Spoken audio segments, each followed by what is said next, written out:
did, and I realized that they did, I was like, I don't want to bring you into this. Like, I don't want, you don't want to be in here. Yeah, that was always my thing too. Is that No, you're great. No, I'm not. right. You guys get comfortable. But I was slanging some fucking. I was slanging some fucking dick, though. Yeah, I think we all have. Memories at the Shit, corner man. of my mind. Well, how'd you guys want to do this? You guys want to rap about what happened in our first, like, cause I took notes and shit. Let's And have a review sesh. cool. Let's figure out. Oh, did you take notes? Oh fuck yeah. Oh, cool. Yeah, no. I No, mean, I like, dude. When you tell me to take, like, I'm very meticulous when it comes to this shit, man. Like, that's and why. you're not, and that's okay. Yeah. Okay. Yeah. Just like you're a better talker than I am. I wrote that down. Like, I right here. I even fucking said, where was it? Yeah, I think you guys have a natural A/B chemistry. Absolutely. Like, Yeah, here it is. Don't always need to commentate when Jake is talking. Have fear that Jake is better at talking than I am. Notice I had to one up. that's a really good note actually. Yeah. Because it happens a lot. Whenever you understand that he talks better than you, you might Mr. Me Too, to where it's your, oh, me too, but, like you said, you're trying to. Yeah, I noticed it when I fucking had to say my story about the fight. I was like, why? I didn't need to fucking bring I think that that added stuff to it, though. I mean, It does, like, but there's times when I would interrupt because I knew you were gonna be saying something else, but I would fucking have to commentate on it. Yeah. I don't need to. And like I've noticed, dude, like even I could hear my nerves in it. I could hear me trying to talk too fast to try to sound cool because I'm not taking the time to think about my thoughts before I say it. And that I know there's a lot of bullshit. Like when I fucking said about what was it? That I like to have the area cleaned up to do drugs. That's not the fucking truth, dude. I was fucking doing drugs off fucking dirty toilets and shit, dude. Like, I don't know why the fuck I said that, but it was because I was caught up. I'm a fucking manipulator, dude. I'm a fucking liar. I'm a fucking cheat, dude. That's the shit that I know how to fucking do. I'm just happy the fact that I came to the realization that's what I'm doing. Because in order for me to be the best at this, I got to be able to admit those things. I get you. You know what I mean? Like my note taking on it was, from this was a whole nother thing too. Like part of me wants to just fucking not even air the first one at all. Like, cause there was some good shit in there, but I feel like that was us working out the kinks. Like, again, this is where you can come in and tell me, hey, Paul, it's your perfectionist brain fucking talking. That is your perfectionist brain talking. I mean, we're gonna be working out the kinks for the next 10 episodes. You're going to work out the You know, kinks for the entire yeah. time. Okay. I mean, it's gonna be a constantly evolving thing. Okay. I mean, look, Rogan, watch his first podcast. Okay. You'll probably stop it. Because Really? it's not good. Really? Yeah. All right. I'll fucking Compared to check where that out. you see or where you hear him at now, and the entertainment factor and what you're used to hearing in his cadence and his delivery and his setup and being able to rap with guests, then you go back and listen to his first episode, it's trash. It's just like him and Red Band talking shit. Yeah. Like, It's like- natural. It's natural for things to always get better the longer you do them. Okay. Period. Yeah. You can plan and you can perfect and you can try and manipulate. You can try and put things in, whatever. But you'll keep re-recording the same thing, and you'll be 6 times better, but you'll have nothing to show for it. you can't run a marathon on your first day walking. Yeah. See, this is what I need. All right, you said one. Now you. What stuck out the most? I just need to be more conscious about, because I sent you like edits. Yeah. I need to be more conscious about my speech Okay. because I'm still very kind of old school. I like calling people fags and stuff. You you know. You want to. You don't want trigger warning. Yeah. You're worried about your triggers. Yes. Great. That's good. And Because I noticed that. Yeah. When I was sitting here, but again, we had literally just met. right. So it was like, let it be what it is, and you are your best judge. So Yep, when you hear and- back, thank you for saying that. Well, and I saw it like as I was saying it, and I was like, oh, but it was already there, So I have to be just more careful about Right. that.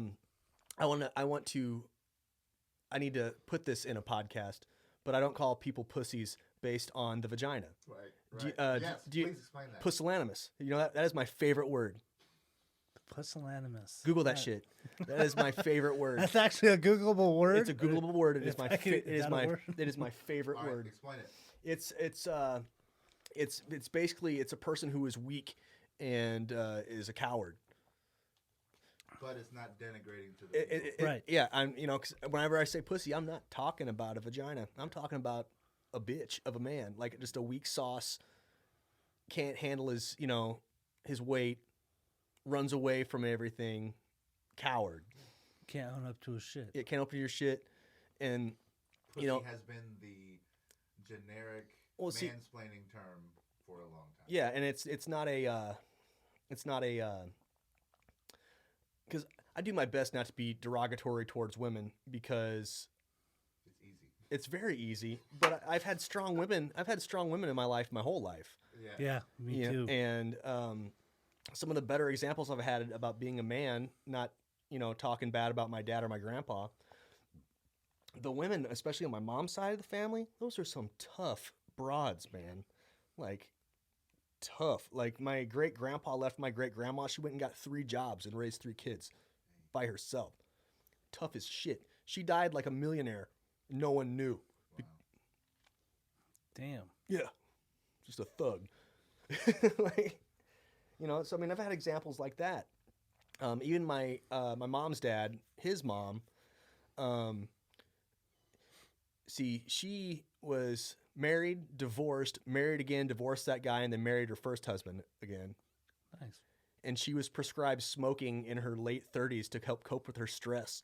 Get the fuck out of here. What year was this? Oh man, that was like in the 50s, at least. Mad Men Jesus. times, bro. Hell Right? yeah. Yeah, absolutely. But so yeah, that's something I have to be more aware of. It's gonna take time too. When it comes to talking about bodybuilding, I can't stroke my ego because especially when it gets to a point when you're a competitor, Right. you like to think you're a shitload better than what you are. Right. And I won a novice show, and then my next 2 shows I got dead last in. I am not shit. So come from a more humble place. I have to be more humble. Also, too, if I'm bringing up my personal training business, I can't degrade my clients. Right. Yeah. And that wasn't what I was trying to do, but that's exactly how it came off after I re-listened to it. And I was like, that's not, nope. But what were you doing? You were having a casual bro conversation. Yes. To where bro language, the way that we text one another is completely different to how we talk to people in public. Yeah, and Right. I just have to remember that, like, if I'm going to talk about my business, it has to be like elevator pitch style Sure. rather than me trying to explain why I don't care if people miss payments. Because one, that makes my clients all look like they're degenerates. Mm-hmm. 2, it makes it look like I truly don't care about feeding my family, and it also makes me look lazy. Well, coming from a collections background, that also invites people to not pay you. Yeah, exactly. Like True. if you literally someone owes you money in subprime car lending, and you call them up, they're 60 days late, they know they're 60 days late, but they need to get to work every day. But you look at they send you their bank statements, you see that they're at Best Buy twice a week and they eat at Applebee's, and you're just, you have those conversations. But the moment you say, okay, I'm going to defer a payment, let you get caught up, blah, blah, blah, they make that first payment, then they don't make another payment again. Because you open up the door. It doesn't always happen, but there are Yeah. people who will take advantage of that. Oh, absolutely. Yeah. And luckily, no one, and I'm going to say this again, like, no one I work with is like that. Sure. It's just, I have a lot of people that are brand new adults. You know what I mean? Like, most of my clients are brand new adults, and they're like, and I'm like, Right. shh, shh, Yep. shh. Yep. You know? I mean, as long as, so the thing about Rogan and like Chris D'Elia and some of the other podcasts I listen to, the premise is understood, right? And so whether you need to put like a little thing in the beginning, thank you for tuning in to the podcast. FYI, we talk some shit. We are not PC. We're whatever. That gives you more leniency to be able to do that, and then we can still edit. We can still put bleeps over certain things. We can still change names. We can still do all that. I don't want to lose the essence of why we're doing this, because the moment you try to perfect yourself or you try to cap, you know, your savagery, whether it's storytelling or business or whatever. You don't want to you don't want to prevent yourself from being able to say something because you're being reserved, right? Edits are gold. I don't want to be editing all the time, so these notes are great, and as long as you guys work on them, it'll just naturally happen. Right. But don't not say something because you just feel like you get in trouble for it. This isn't live. Rogan's live. Right. He streams that shit, right? Mhm. So Elon Musk got in a lot of trouble. I know. Yes, he For did. no reason. I mean, let me backtrack. He might have had some paperwork that said something differently, but just for him to smoke, like, and for the uproar to happen after that, you're just like, are you for real? Like, Yep. so, but yeah. So I guarantee you, if he ran that by the board of Tesla and of everything else he's got partnership and going on, and they saw him smoking, they would say, hey, bro, how about you cut that part out? I know it's Rogan's podcast. I know this, and that, but there's a lot of, negative blowback that can come from it. Yeah. And he might have changed his decision, right? Mhm. But don't not smoke. Still have that moment with Rogan, because you can bring that up with Rogan, and that'll be like lore.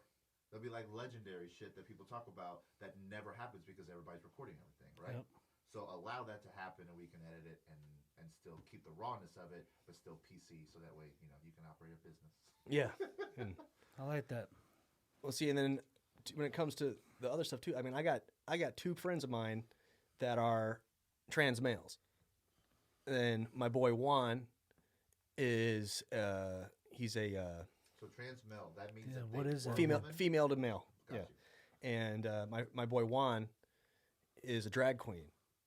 Which is okay. It's So Tatiana Cholula. It's a So man who likes to dress. he dresses up like a and puts on shows like where they lip sync songs and stuff, Right. full blown makeup, Gaga, and but Cher, all so that. when Juan is makeuped up, that's she now, right? and and I wear that. I have that dude's fucking tank top. I wear that to the gym all the time. That's like one of my favorite workout shirts.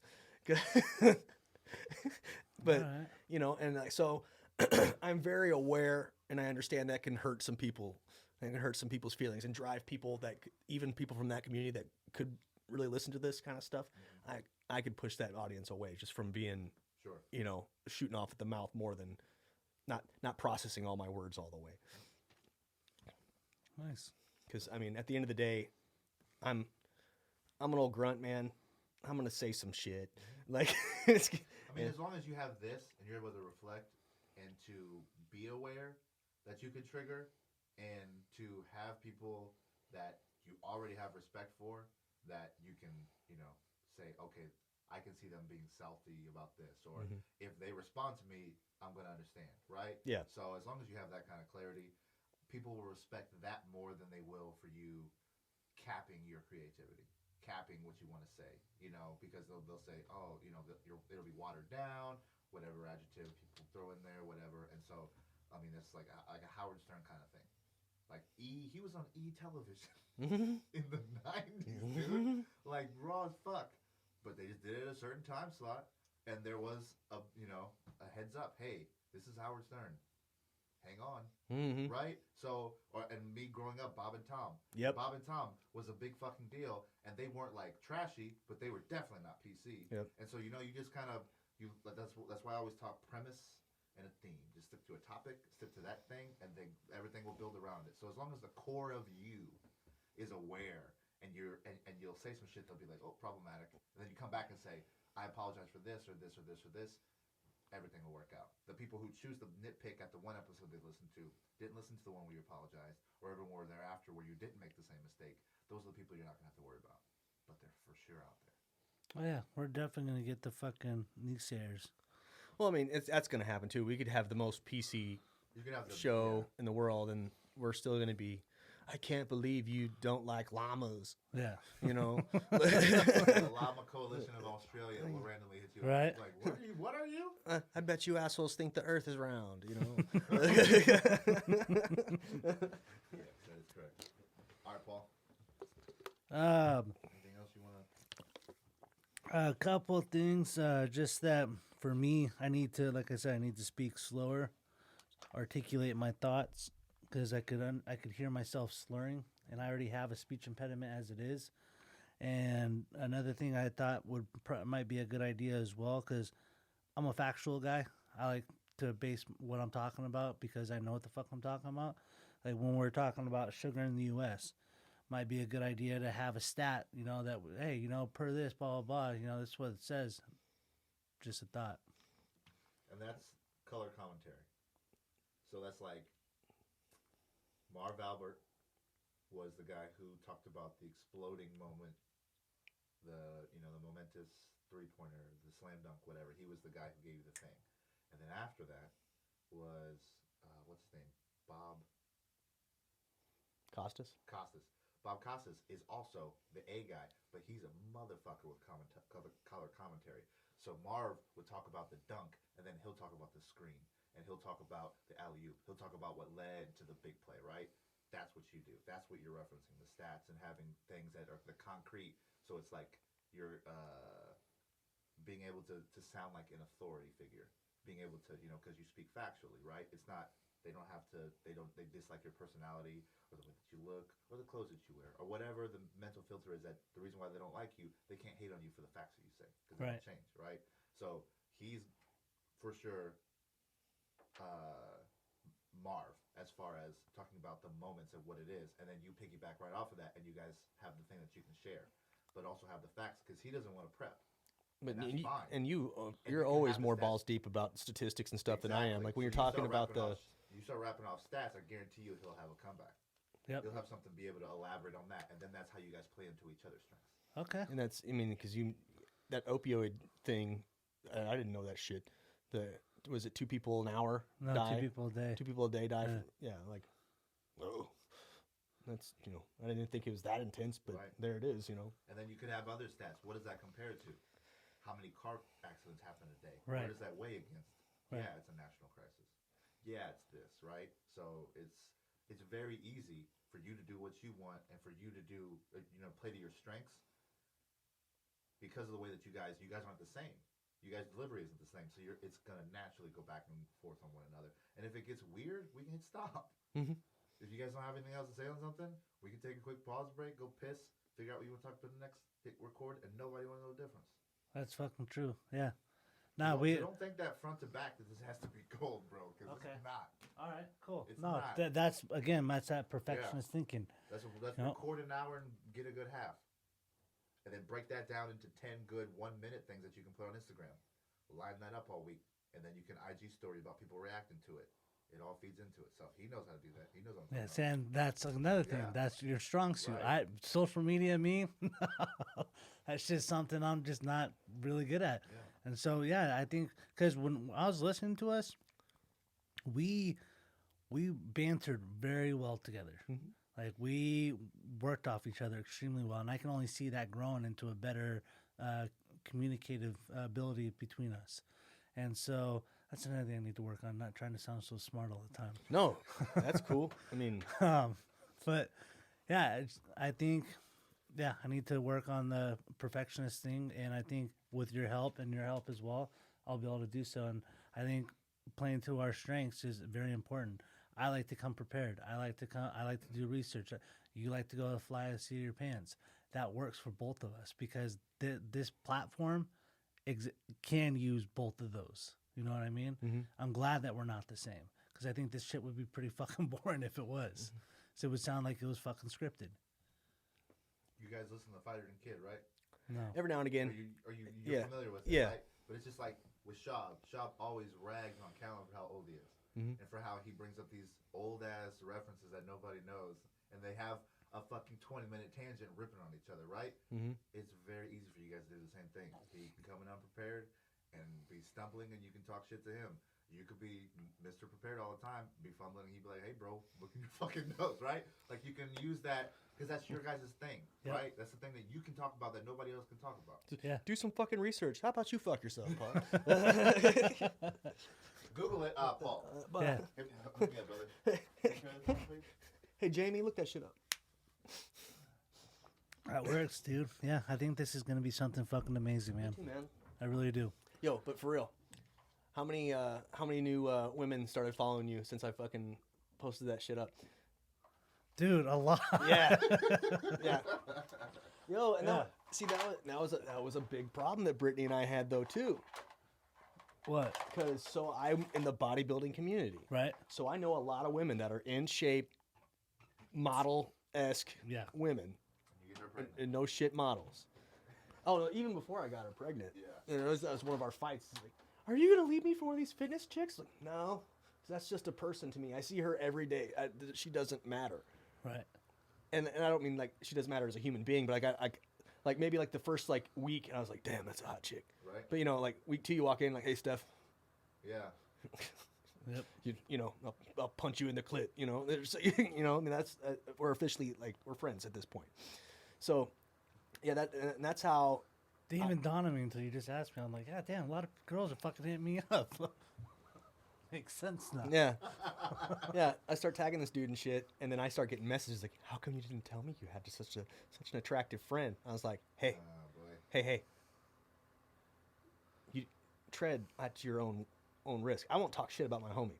Oh, But no, I was no, like, no, hey, no, hey no, girl, no. shoot your shot. Shoot your shot. See what Yeah. happens. all Like, you do is connect that bridge and you let it and you just keep your hand I put it up on my story the other day. My friend Shelby, she's one of my clients too, and she said something about how come you have cute friends and didn't tell me? I thought we were supposed to be friends too. And I was like, listen, all of my cute friends are 1, married, 2, in a very serious committed relationship, or 3, straight trash human beings. Like I'm not gonna like so I don't really have too many guys to hook you up with at the moment. Like they're all busy. That's another thing dude, that I came to the realization with because a big argument between me and Dez is we don't have sex. And it has nothing to do with me not being attracted to her. It's just, one, my sex drive is still like barely.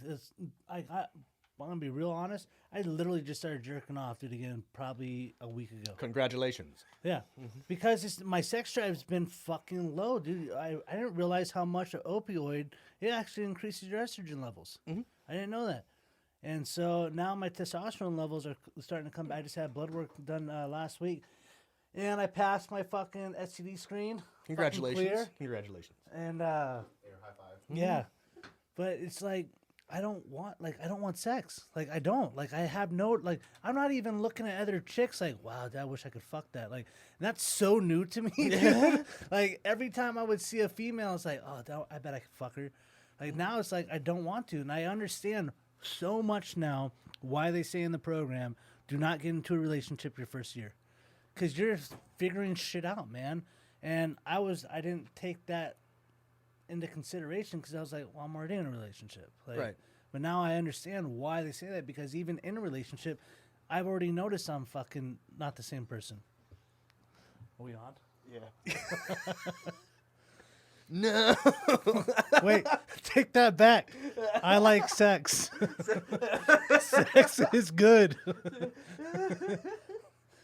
But man, it's like literally I cannot give her what she wants. How dry is it going to make all these women who just attracted to him and then you're going to hear him talk about it? Yeah, right. No, Sort of you're like, gonna well, no. No, it might it'll be the opposite. it'll be the race. Oh my God, No. he's like that. That's real. He's broken. I can fix him. Oh my God. Yeah, we just noticed that it's been rolling.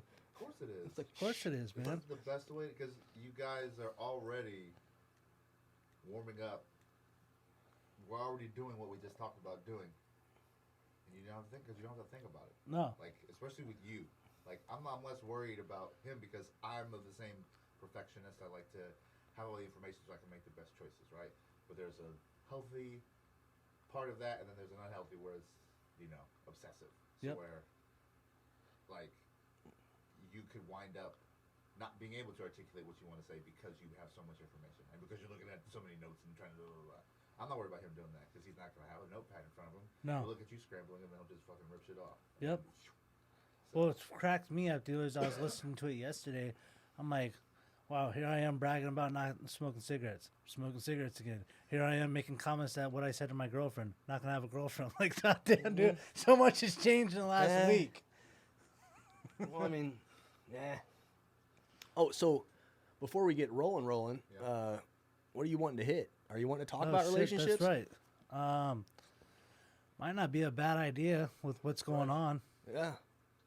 You know, and relationships, regardless of it being platonic or non-platonic, that it's, you know, relationships in a general, if it's either a committed romantic relationship or if it's a relationship between us, like who we are as friends, it all plays a role when you're in recovery, man, because you're not the same person that you were, even if you're around those people again when you are sober now, as Yeah. opposed to when you're using and drinking.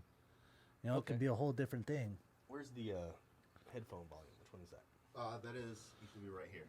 1 and 2. So So 'Cause yeah, I I can't- can't hear. I can't hear- I can't hear it either.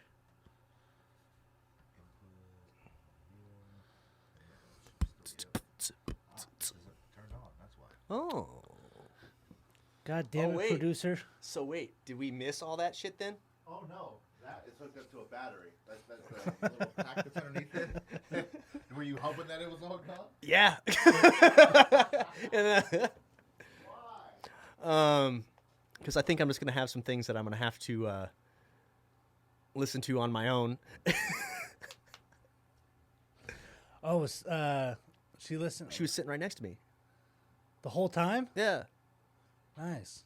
Well, it's like not the whole time because I had my headphones in for most of it, but well, not my headphones. They were Wyatt's headphones. They're Batman. Cool. Hey, Batman's cool. they're tight. I like Batman. Yeah, I mean, because we had just gotten in that blow up that we had, that last one that I was telling you about. The one that happened on Thursday. Yeah, and you know, we got in a big misunderstanding about me having some resentment, and you know, because she had brought up at one point, she's like, I hope you don't get obsessed about like you were with your bodybuilding. Obsessed with this? Yeah, and I was like, That's too late. I can already tell you. well, it's, well, I mean, yeah, but That's I like, good. you know, but I mean, So what does that mean? How did you feel about bodybuilding? well, I can see where she's coming from, because even though lately my training and diet have not been where I need them to be, I actually have some weird body dysmorphia issues about it. Okay. But You're good. like, and I train every other day instead of every day, Okay. and but my that was my entire life, you know, especially when I I know was how to hook it up in there. especially when I was out in Texas and I didn't have like kid responsibilities or her responsibilities. Fucking kids. I mean, I would go to the gym, I'd train my clients, I'd bust my ass, I'd go home and I'd go to bed. Yeah. You know, and that was probably the coolest my life's ever been. and I'm not dogging on being a stepdad or like a boyfriend that actually lives with his girlfriend, because I mean there's definitely some cool shit that comes along with that. Like Right. watching these kids grow and develop is way awesome. It's much different. It's much different, and it took me way too long to adjust. And I was upset, and I was thinking about saying fuck it and go back to Texas, and she was upset that I was upset, and there was just a bunch of drama that was my fault, and Did you want to do video on this? Yeah, because last time I just did little stills and then just screenshot it so that way I can take pictures. Okay. yeah. or So I send mean, pictures. all of our relationship problems at the end of the day have been my fault. I'm the one that chose to made the bad decision of doing some things that I shouldn't have done. Okay. And I also was the one that was a miserable fuck for the last, since I moved out here, and she doesn't and did not deserve how downright nasty I was. And in between saying things to my friends that I shouldn't have, in between, lying and not being right, and not to make excuses for it. Number one, She's the first girlfriend I've had in 7 years, like I said before. This is the first time I've ever lived with somebody. And also, this is my first time being in a father capacity of any form. And I mean, even though we've been together for over 2 years, this is really the first bunch of interaction I've had with the kids. And it was like, I walked in assuming like this is going to be a lot, but even that was a misunderstatement of how much of a lot was. You hear it all the time about how, you'll never know how much being a parent is until you are. And then I'm not even like a full-time parent. They're with the dad half the week and every other weekend. And I'm like, shit, I'm just tired. Why are you loud? Why? I don't know how to do that math problem, because they're older. So when you said that you didn't want any of it that was recorded. Oh, at no. the beginning, or just a couple minutes ago. You said that you said, how much, I think I asked you, how much, what do you want off it? You said all of it, right? So is that because you don't want other people to hear it? Or is it because it's a gut check for you to hear it again? No, I don't think I'm ready to get that personal with the audience yet. So public? Yeah. Okay. Just because I know it's going to happen eventually, but especially since the wounds are still really fresh on my lady's side, I think that if we were to talk about why shit's been bad and how much of a piece of shit I've been, I'd have to move out. Essentially, like you're airing out dirty laundry. Yeah, and I've never been a dirty laundry. Here's my bullshit. Like, well, I mean, that's what this podcast is that here's my bullshit. But this is like brand new bullshit that's still kind of steaming, and You want to burn it out. you kind of want it to get kind of hard before you scoop it up because it doesn't make as much of a mess on the floor. No, this is where we can apply the term statute of limitations. I need to wait another 4 years for this one.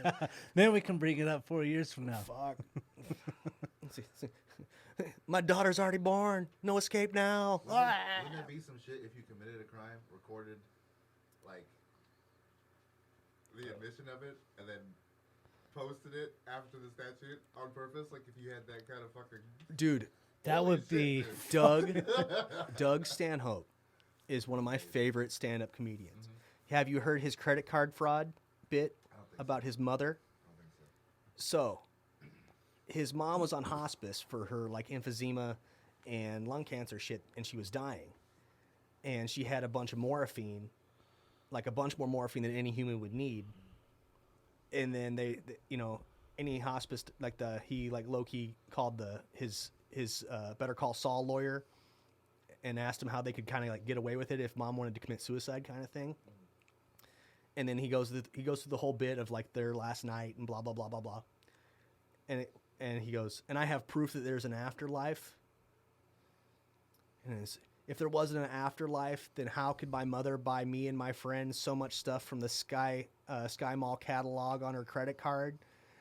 And statute of limitations, 3 years. I've been waiting 3 years to tell that bit. Like, I will not do it justice. Is the way. I mean, Stanhope delivery. It's the whole story is just like it draws you in, and then. And you're laughing. You're feeling sad and miserable this whole time riding this thing.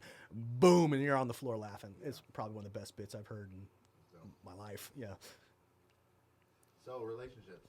Yeah. So relationships. Oh my God, we're gonna get into this now? Relationships, son. Yeah, no kidding, right? They talk about in the recovery about emotional sobriety, and when I first heard that term, I was like, what the fuck does that even mean? I thought to become sober, it was just to come off drugs and alcohol.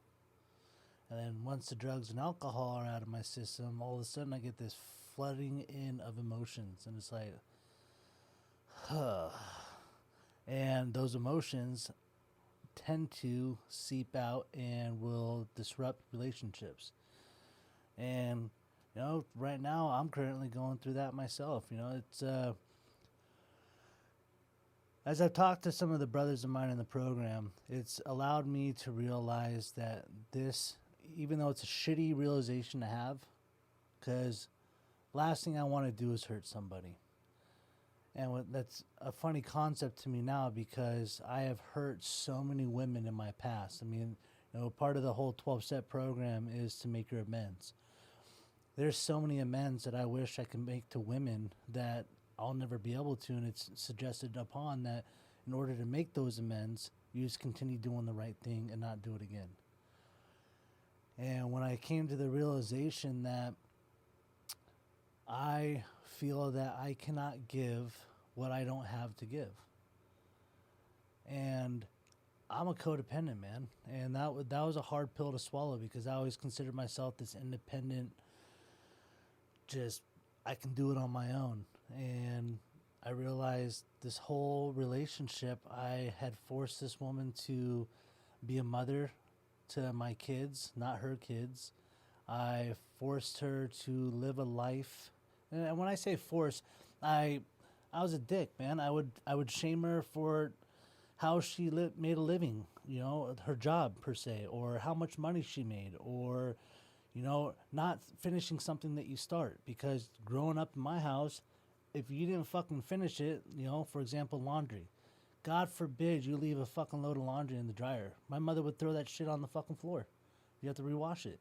It's very important to me growing up and how I've learned to live my life. That's one of the things that I live for is if I'm going to start something, I'm going to finish it. And I shouldn't be resentful or angry at somebody else, especially my partner, for not doing those things. And unfortunately, I didn't know that I was doing it. So the whole time we were together, we've been together 4 years. And I was high or drunk for 3 years and 4 months. So I've been sober 8 months. And she's starting to see who I am, but at the same time, I'm seeing who I am. I've been in a relationship since I was 18. I'm 36.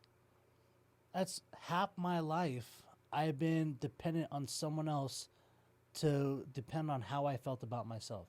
See, and that doesn't even just stay with her. I valued who I was as a person by how you saw me. And that was going on even to when I was a kid.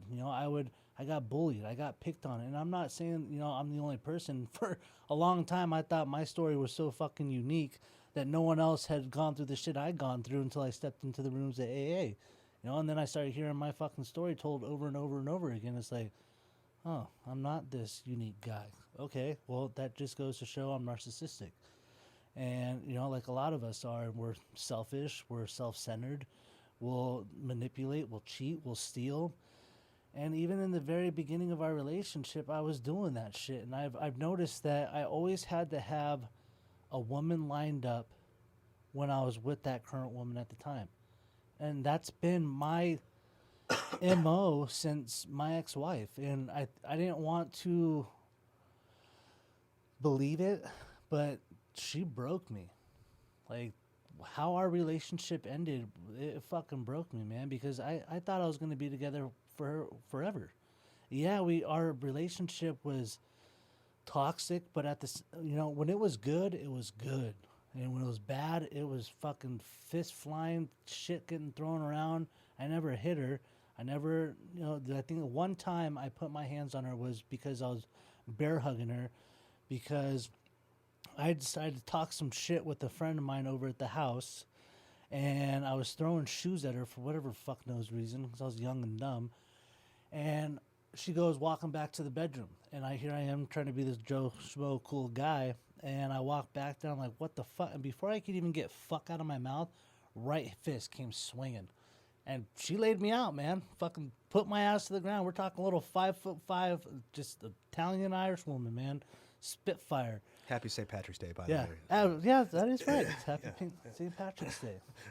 And so she proceeded to come kick me while I was on the ground. Yeah. And I grabbed her foot, threw her up on the bed, and bear hugged her and stretched her out. That was the only time I ever put my hands on her. Because I do not tolerate woman abuse or children abuse. Those are two triggers for me that will fucking send me over the edge. I truly do believe that's why God did not allow me to be a cop. Because if I was a cop and I came across one of those scenes, I would say, fuck the law, pull out my gun and start pistol whipping the shit out of somebody. And so, you know, but now here I am in this current relationship, and I love her. I really do. And, you know, they always say, if you truly love somebody, you got to set them free. And I understand what that saying means now, because I had two choices when I came to this realization. Do I stay stuck in this relationship? And when I say stuck, meaning, am I choosing to be miserable because I know I'm not happy, I know she's not happy, and do I continue to be that codependent and us stick in this relationship just to be in it because we're afraid to be alone? Well, I'll speak for myself. I'm afraid to be alone, hence why I've been in a relationship for 18 years, that I needed to come to the conclusion that, no, I'm not happy. I can't give her what she needs or what she wants. And I need to figure out who the fuck I am. I'm 36 years old, and by the grace of God, I'm coming to that conclusion now. I mean, I've heard fools being 50, 55, man, and coming to that conclusion. So it's all perspective, right? You know, and I need to figure out who I am as a person, because if I'm not taking care of myself, I'm not going to be a good partner. I'm not going to be a good father. I'm not going to be a good friend. And, you know, the whole relationship thing, that spills over into friendships, being a son, being a brother. You know, any relationship in my life, if I'm not being true to myself, I'm being fake to everybody else. And I've been fake for a lot of years because I was afraid of being me. Like I said before, I valued who I was based off how you saw me. And I'm starting to get to a place where when I am truly myself, the response and feedback is like, whoa, okay, I do have some good shit to say. People want to hear what I have to say. I'm a nice guy. I'm compassionate. I'm caring. I'm loving.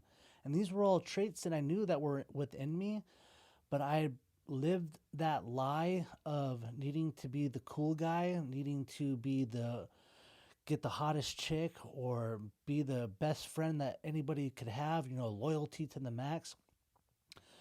It's a shitty thing to come to realize that you've been living your life a fucking lie.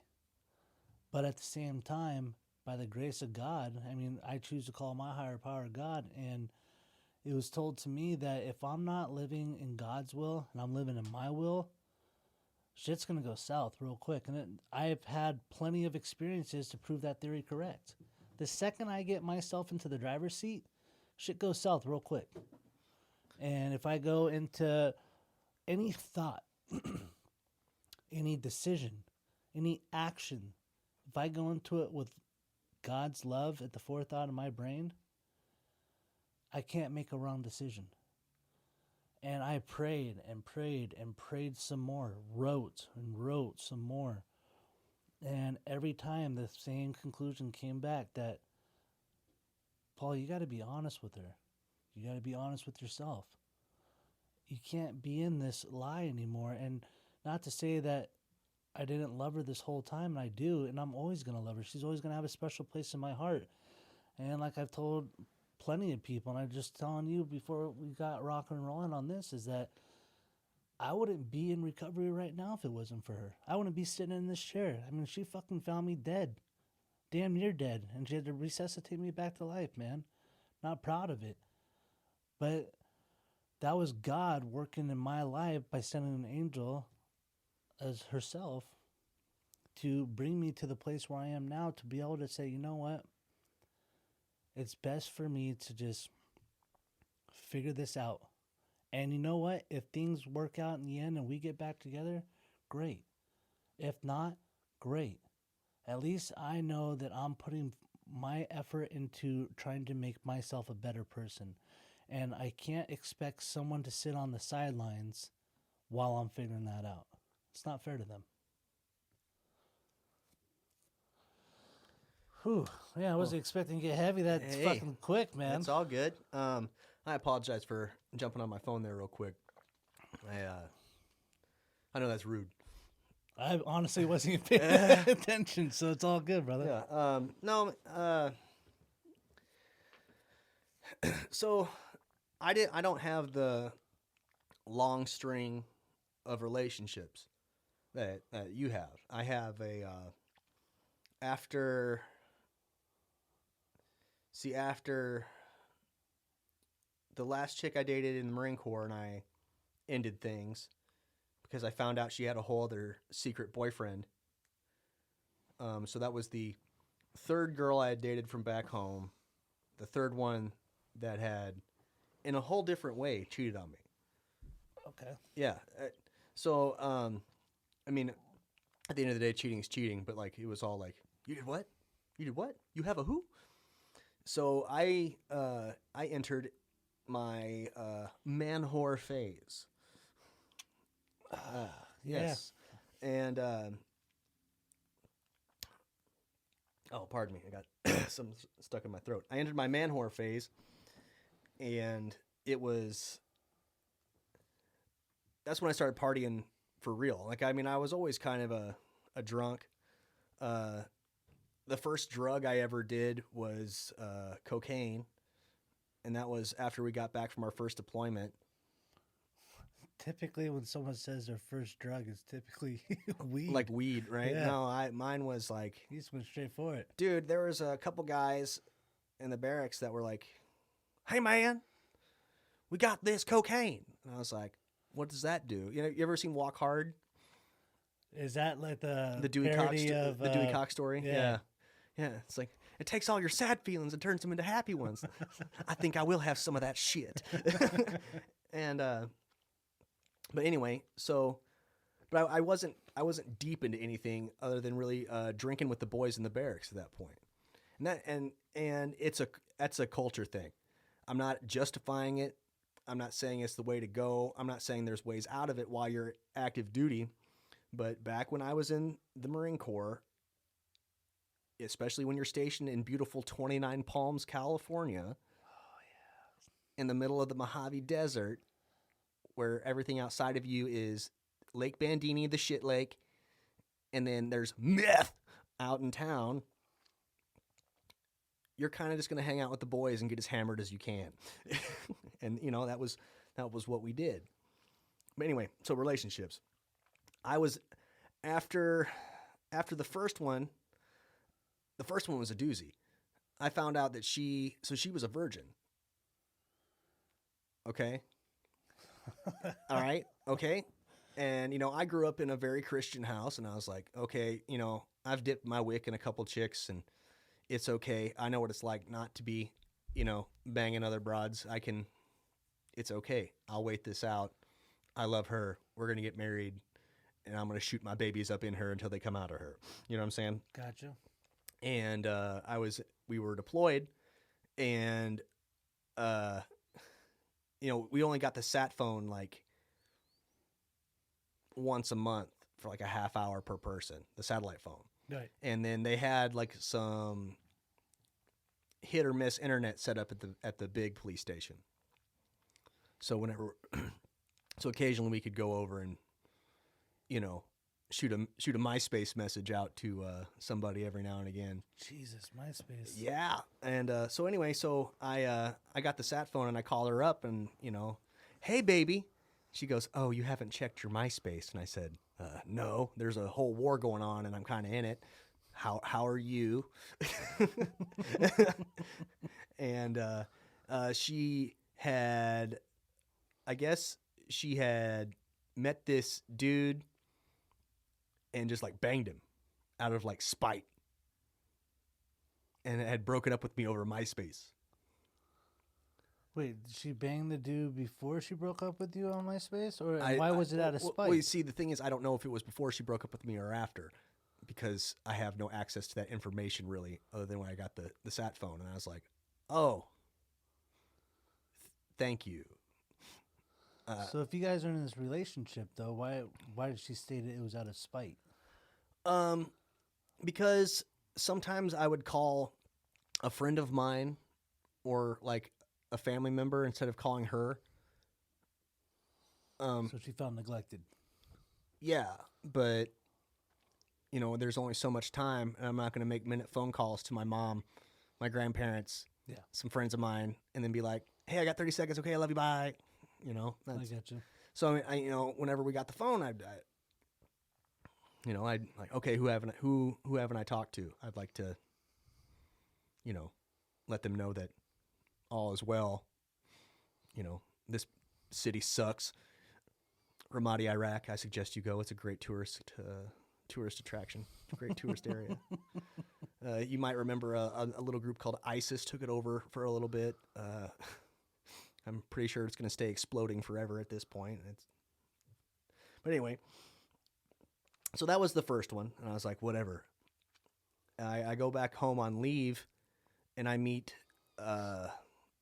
girlfriend number 2. I won't mention her name, but she was a little more loose with her morals. So I went from like super virgin Catholic girl to like, I'm down with whatever. Let's just, nut. And I was like, okay, this is obviously where I need to be. Right. And we dated for a good long while. I can't even remember now. But pretty much after I left, she was like, yeah, I like other penis. All of it would be fine. So not a one-man type of chick. No. Got it. And then we dated on and off, fighting through this. And then I deploy, and we had broke up. She had started dating some other dude, and they broke up, and we got back together all while I was on my second deployment. And I think all is hunky-dory and well. And she bangs a Navy recruiter on the day I land back in the United States. Jesus. And I was like, well, that's the biggest damn slap in the face I've gotten. I mean, that was that one was worse than the first chick. It's like More so because of the ego, because it was another branch member, or well, I think it was another, like, part of it was the part of the other branch member thing, but it was also like the day I landed in the United States. and Like, she was aware that you were landing this day. yeah, but she went to this party and got all messed up, and this dude was like whispering in her ear. It's like, this relationship will work out anyway. Good sound effects. And then I found out because I had a friend who was at this party who she's a lush. She's also pretty loose with morals, but an all around a good person. And she calls me and I think she had thought we had broke up or whatever. And she's like, oh man, I can't believe you ever dated this chick. She's in this room right now banging this Navy recruiter. And I went,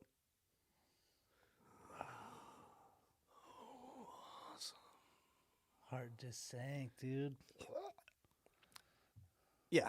But so after that, then there was number 3, who was a girl that was, she was a freshman my senior year. Okay. And she was all about the Jake Howard. And, I kind of like would brush her off or lead her on a little bit, then go date somebody else kind of thing. And, Keep her around. but- she was always like, she was always there. It didn't matter. Mhm. Well, come to find out, I'd brushed her off too much, I guess. Once we started getting things, she was the last Marine Corps ball date I had. I knew you at that point, I think. Yeah, we had just started coming to Tempe and partying Yeah. because because Bryce Yep. and Shannon went. Yep. They went and got his dress blues tailored, and Yeah, I remember that. he makeup puttied up his gauge holes with Yeah. so he wouldn't have earlobe holes when he Uh-huh. was in his uniform. Yep, I remember that. Yep. But yeah, so well, anyway, so come to find out, she had been, because I didn't want to make anything official because I'd been hurt so much, kind of thing. Mhm. But it was like official. This was before the talk and bounce kind of culture of today. And then like I was like, listen, here's the deal. I'm moving to Arizona. I want you to come with me. We're going to work through all this crap. And, I'm going to end up marrying you, kind of thing. Well, my friend who I went to church with was dating this gentleman who was the older brother of boyfriend number 2. Okay, I need you to So walk me so through so that. girlfriend, Okay, okay. Side piece boyfriend, okay. okay, His older brother got it, was dating my friend. got it. Okay, now I'm back on track. Okay, So she calls me and was like, "You and Kelsey are you still together?" And I said, "Last time I checked, I don't know what I did to make her mad. I got pretty drunk last night." you know. mm-hmm. And she goes, "Well, she's been dating my boyfriend's little brother." Oh. So I said, "So give me his number." So I call this dude up and I'm like, "Hey, are you my girlfriend's boyfriend?" you know? and, It's not a real and- way to and- word that. and, Yeah. and he was like, "Are you my girlfriend's boyfriend?" And I was like, I think so, bud. And I was like, "How about this? You're there. You can have her." I feel like I've heard this story before. It's a good tale. I mean, I'm sure it's been around. Yeah, I I'm think not the you only. said no. I think you told me this back in the day. I'm Mhm. just now having a recollection of that memory. And that led to a lot of like false woman hate. That was 3 in a row. I was gonna say, yeah, That was 3 in a row. And then so even when I met women that were not like either 3 of those women, I was like, well, it's either we're banging and you're bouncing or we're just not talking. And I did that for 6.5, 7 years. And then your friends start to pair up and pair off and start hanging out with their old ladies more and bringing their old ladies around more. And you're like, "I bought this dog," So then now you're lonely, you're upset, you're going to bed drunk and or high alone, and then I blamed women for that, even though that was me. yep. But my crappy attitude towards women was because of stuff that happened in my past, and then I turned it around and blamed me pushing women away on women. Yeah, no, that it's very understandable. I mean, you get to that hateful place, you're just gonna put that blame on anybody else but yourself. Well, and then I got sober and I started letting people kind of come back in, not just for like come and go purposes. And the first one I let back in before I met Brittany, oh, she is not sane. Just not. I tried to look into her redeeming qualities of being, she's attractive, she works hard, she's a dedicated mom, she doesn't take any crap, but no, she was the kind of chick that would like cut your dick off in your sleep because you sneezed wrong at one point. Sounds like a winner. Yeah, and luckily, as that was coming to its grand finale, that I kind of like stepped away from because she was actually moving away to California. I was still in Texas. And I was like, "Oh no, bye." And and I had already met Brittany, and we had kind of shot the bull back and forth on the old Facebook Messenger, and she was still married at the time. Okay. But and we became really good friends, while all this crap was going down with her now ex-husband. Like, I Gotcha. didn't make a move. Like, I joked about making a move, but out of respect for like even the dying relationship, I was like, Well, yeah, you've been on the other side of and I that. was like, how about we handle this first? I'll be your homie. We'll talk it out. And she actually dated another dude before me. Okay, Yeah. I didn't know that. Yeah. So, I mean, what all this come together, what Brittany and I deal with now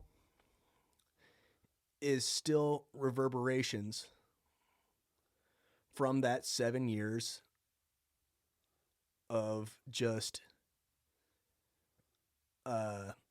me not liking women. And when I say not liking women, it's not like I'm not sexually attracted to them. It was just like I don't want to keep you around because you're just going to hurt me, kind of thing. Yeah, you have trust issues. And I'm going to do something to mess this up. I'm going to do something to mess this up before you do something to mess this up. And that's what's led to a lot of our issues now. And so I have come to the realization recently that everything that is not good in our relationship is 100% my fault. Like, sure, she has her bells and whistles and things because we're human beings at the end of the day. Mm-hmm. But she is a fucking saint. She is a saint. She is kind. She is caring. She's got the biggest heart I've ever seen on a human being. She's gorgeous. And, you know, she's been nothing but supportive of me. You know, she didn't know messed up Jake, but she still deals with the reverberations of messed up Jake. Right. And I don't think we've ever had that kind of conversation, but it wasn't until I've had some deep thoughts recently that's what's our issues. I've been sober for over 3 years, and I'm still trying to figure out emotions. Yeah, I don't think we'll ever figure them out. Well, I'm not saying that we will, because we're big, strong men at the end of the day. But there's a human being etiquette. What do you mean by that? Well, like, you shouldn't tank your relationship on purpose just in fear of someone of them, the other party, tanking it. Yeah, you're operating out of fear. Yeah, A lot of us do. and I've done that with friendships too. Almost all my boys that I moved out here originally with are still here, and I am so worried about them not accepting me for who I am that I turn sober Jake. They've never really seen or been around sober bodybuilder Jake. Okay. Different identity. I'm a whole different person. Right. But I have a mouth on me. Yeah, you do. But that's one of the things I fucking love about you. You know, and I got those viper strikes. I'll get you out of nowhere. You know, I'm like the viper that got his rattler cut off. You can't hear me rattling before I bite. 'Cause I'm constantly rattling. The moment you walk through the door, it's like, say something stupid. Gotcha. You know, and I've pushed these people away that have been closer to me a lot of times than a lot of my family have. And I've pushed my family away straight up too. Like I said, our last show, Mommy had to come get me. Right. I have the toughest time talking to my mother. Why do you think that is? Because I hurt her. Okay. She came and picked up her oldest son, who was this drunk, drugged up mess, and drove him home as he was detoxing, being an asshole. And then, as soon as I got home, I went to the first party I could get to. All right, but how many years ago was this? Man, it's been 4 or 5.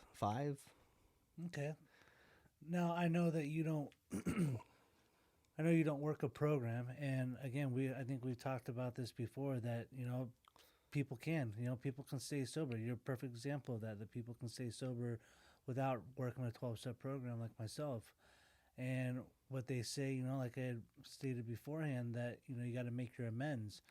I believe that now, I don't know your guys' relationship right now. We haven't really dove into those conversations, but at the same time, I would willing to bet that you've made those living amends by continuing to be the man that you are right now and to continue to grow to become a better man.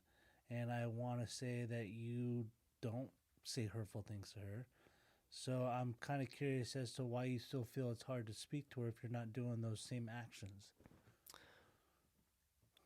because I remember it. Okay. Yeah, and it's not a. I'm weird. Like I've always been a. We're all weird, buddy. I've always been a forgive but not forget kind of person. Okay. So let's say you do something to me that is totally wrong. Like you killed my dog because I blew a snot rocket on your kitchen floor or something. Damn, just went dark. Yeah, but you know what I mean? Like say Yeah, something like that I goes gotcha. down. Just an example. All right. I will understand and move past it, but I'll never forget you killed my dog. And our relationship will never be the same. Right.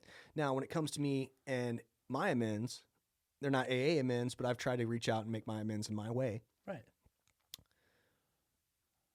I can forgive me, but I can't forget me. You know, like I know part of AA is you're supposed to let that shit go, right? Absolutely. Right. But I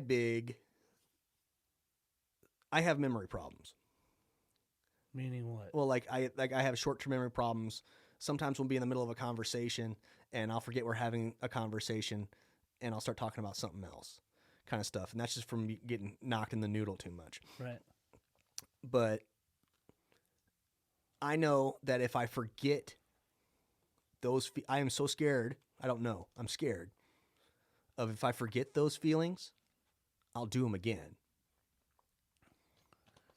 Now, in my experience, people that operate out of fear, and I'll speak from my own experience, I don't make rash decisions because I'm operating out of fear. And when you're operating out of fear, you become indecisive. Or I become indecisive. And there's two forms of fear. There's healthy fear and not healthy fear. Now, I get you're not wanting to forget that because I'm assuming when I cut you off, which I apologize, I You're do cool. that quite often. No. I'm assuming that you're going to say that if you forget that, then all of a sudden all is lost. Am I wrong in saying that? I almost bought a bottle of Jameson 2 days ago. It was on sale. This is St. Patrick's Day. You know, My first St. Patrick's Day sober. Yeah. Well, and I was like, man, I can still get a fifth of Jameson for $20. I got all this bullshit going on in my life. I'm gonna get wrecked. And then I had to remember, like you didn't just hurt yourself, dum dum. You hurt everyone that gave a shit about you, Okay. even on a slight level. So, I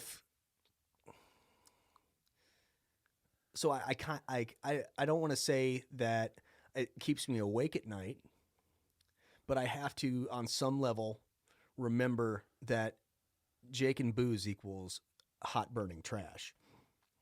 You know? Right. No, I totally get it.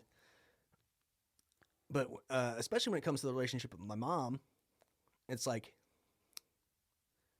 damn, I really just hurt my mother like that. And she can forgive me and tell me how proud she is of me, and she does all the time now. She does. She tells me how proud she is of me working so hard and how I've turned my life around and how I have this great woman and this great relationship, and she's super proud of me. But I can't forget the way she looked at me at all, the way I came home to her. She sent me, I left in the summer. I left in June 2006 for the Marine Corps. I came home as sparingly as possible because I've always been a seer, a goer, and a doer. I'd rather do new experiences than go back to where I've been. Right. And I think every time I came home, even for those sparing moments, I was getting worse and worse and diving deep into worse and worse into what my addictions were. And then when she had to come to Arizona to get me, I wouldn't even say that was my rock bottom. She didn't even get to witness that. I had moved to Texas already. But she saw me on my way there. And I like, there's hurting your mom is probably one of the shittiest things a human being can do. especially if your parents are good parents. You know, I mean, I understand, you know, sometimes parents aren't the best and fuck them. But like my parents did everything they could to be the best. You know, I mean, I've got some bells and whistles about some certain things, but my parents, there's no doubt in my mind that my parents loved me and did their best. And then when I showed back up that last time and I was far from everything they had taught me, it you could see it in my mom, and I know it hurt my dad too, but he kind of kept it in, you know. And so yeah, so that's the weirdness with my mom, but I'm working on it. You know, we had a conversation the other day, and I caught myself getting instantly pissed off at her offering me something out of the kindness of her heart. You know, and I think a lot of that too is how could after I did this as your baby boy, how could you still love me like that? It's called unconditional love. I know, but it's like, so I had to rein myself in and be like, hey, idiot, she straight up gave birth to you. Like she's not trying to be an asshole. She's actually trying to be really sweet. Your mom is a sweetheart. Your mom is a saint. So just to go to show that you coming to that conscious clarity, that's you already moving in the right direction. You caught yourself. That's fucking huge, man. And those are little things that we call in the program our blessings. Because beforehand you wouldn't have. You would have shot off at the mouth. You would have said immediately what came to thought. And that was it. You caught yourself. You know, they always say in the program, work on the program, it's not perfect. I know I don't do it perfectly. It's progress, not perfection. As long as you're continuously working in the right direction and you're attempting to make yourself a better human being and a better part of society, when for a long time you were just another piece of trash adding to the shithole that we fucking have already immense of in our country, let alone our world, you're now making that you're making yourself a better human being. That's huge, bro. Give yourself, I think what I've noticed about you and just becoming closer with you in the conversations that we've had, and I can say this with confidence because I see a lot of similarities between us. And, you know, they always say, you know, look for the similarities, not the differences. We have the biggest hammers of anybody. No one else can beat the shit out of us harder than we can beat the shit out of ourselves. And again, you just stated beforehand that you have the ability to forgive yourself. But sometimes I wonder if you're being honest with yourself about that. Are you truly forgiving yourself? Or are you just telling yourself that and then maybe hoping down the line that it will become true? I know that part of me, that part of my life is dead. Okay. But it doesn't mean that Jake didn't exist. Well, of course. That's So part of your journey to how you got to here. So I'm a student of history. I love history. As I was failing out of college, that's what I was studying the most of. That's what I got my best grades in. Like I watch history documents all the time. Brittany calls me a nerd. Dude, but come over anytime, bro, and watch some fucking documentary. I love documentaries. Down. But because I am such a student of history, if you forget history, if you don't study history, you are doomed to repeat it. Yep. So I have to take a lot of make a lot of mental checks, and I have to remember, because I don't want to fall back into even if I stay sober, I don't want to fall back into a shitty habit of, you know, being more closed off than I already am, or more nasty to people. Yeah, it's what we call character defects. Right. And those are character defects that I gave myself. They're not me. But they're easy to turn to. Absolutely. So I don't want to do that. That you know, so I have to keep at least like I don't spend hours upon hours in thought about everything. But to say a situation that comes up that reminds me of something, I have to be like, okay, stop. What did piece of shit Jake do? God, sorry. When he said stop, Hammer Time just ran through my head. I apologize. No, you're cool, but it's like, stop. What did piece of shit Jake do? Okay. Now you are not perfect, Jake, but you're like way better than piece of shit Jake at this point. What do you do now? You know, like, are you going to reach into that goodie bag of garbage? Or are you going to turn right and make a way better choice? Because, you know, I can hurt people in more ways than one. I'm very manipulative myself. Because a lot of people, and this is, I guess, cocky, but I can dance around people with words. Like it's very difficult for me to find someone that matches up to me in the shit talk game, or even just conversation game, which is why this is cool. That's But what I hope. Do I stand up to those standards? well, I mean, I don't think either one of us overpowers each other. I think that No, we complement each other. we stand toe to toe pretty well, Absolutely. but we're also not coming at each other. No. Thank God. You're right. That would be a whole nasty ass podcast. Jesus Christ. Probably end up wrestling. Right. Who knows? People might want to see that. You know, so there's all just things that you have to know about yourself. You have to know about your old self, and you have to kind of keep a big picture better hope of where you want to be. You know? So it's, what can Jake now do that old Jake wouldn't do that could get him into an even better Jake down the road? Okay. That makes sense. I operate a little bit differently, but that's the beauty of life. We all operate in our own ways. You know, if we were all fucking walking the same walk, shit would be pretty fucking boring, man. That would be a pretty worn-in path, too. Yes, it would. Yeah. Absolutely. But no, it makes sense the way you. I never thought about it like that, to be honest with you. You know, because in my experience, I'd rather forget that it happened, so I don't. Because one of my problems is that I'll just dwell on it.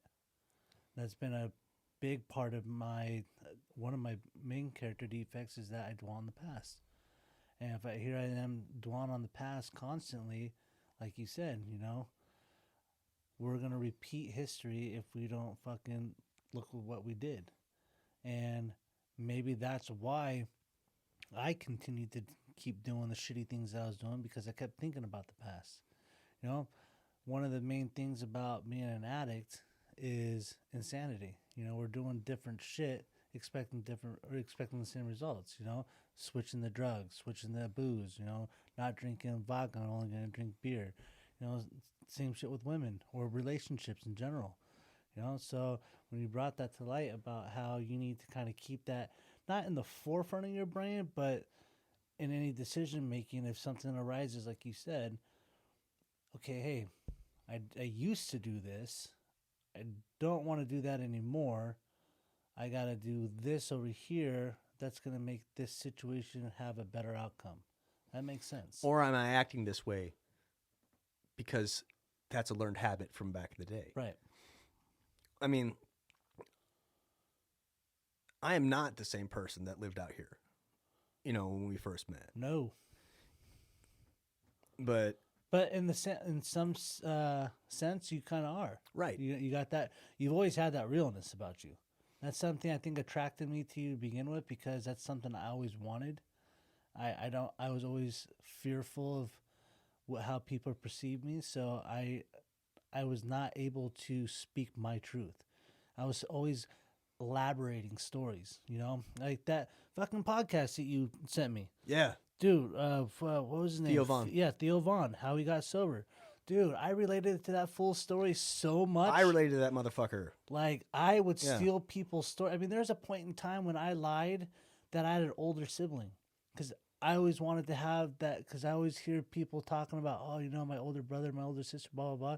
I fucking straight up came up with a lie that my older brother's name was Matt.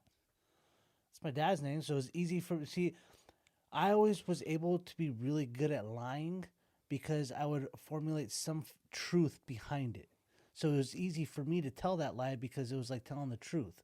And I would tell it to myself over and over and over again to where it became the truth. And like it trips me out. I don't know why I went on that tangent, but Oh, hey. Let it roll, baby girl. yeah, right. Yeah, relationships, man, are a bitch, dude. And you know what? They're also a beautiful thing. And when I say it's a bitch, because again, those emotions. I'm not used to dealing with emotions. I'm used to getting high or drunk to fucking shove that shit down. I don't want to feel. Anytime that I've ever felt, I felt like shit. My whole life, man, I've always felt inadequate. Insecurities up the fucking wazoo, man. You know, being picked on and bullied and all that bullshit. You know, I've been told that I use that as part of my story, but you know, it is part of my story. That's what led me to do a lot of the dumb shit that I did in my life. It's what led me to still, you know, I have like even relationships with myself. You know, like we can even go down that path because I still fear how people look at me. You know, and that's I'm 36 years old. Why the fuck do I need to worry about that? But that's still I'm again holding on to that old shit. You know, there's no one out to get me. No one's gonna beat me up. And I gotta learn to be able to come from a humble place because I get off on the fact when guys or women call me big. Oh my God, you're getting so big.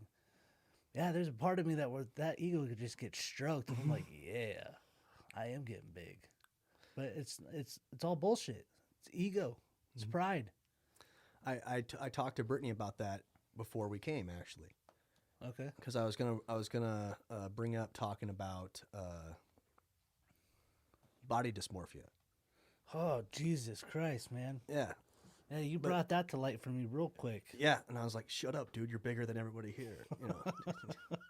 But no, and I was talking to her about it, and it actually brought up a lot of memories.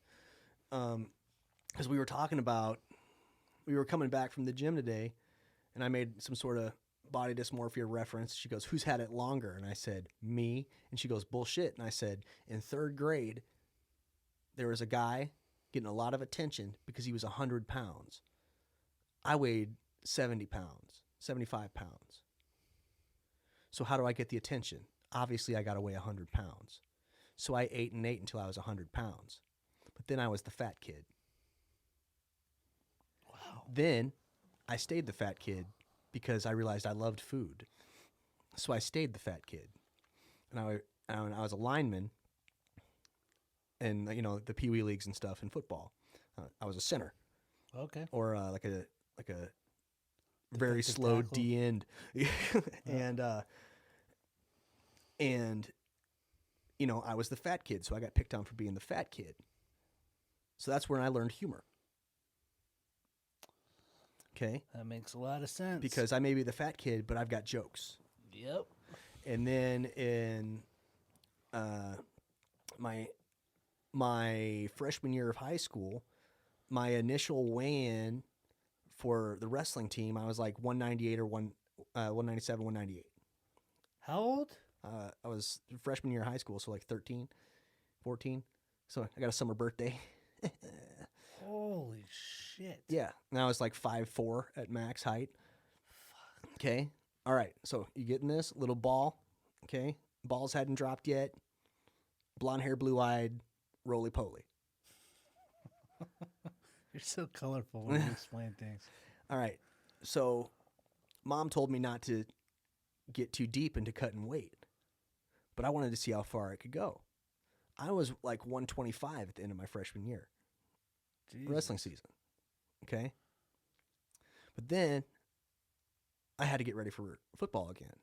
And I also went on a Super Christian Jesus mission trip to Mexico.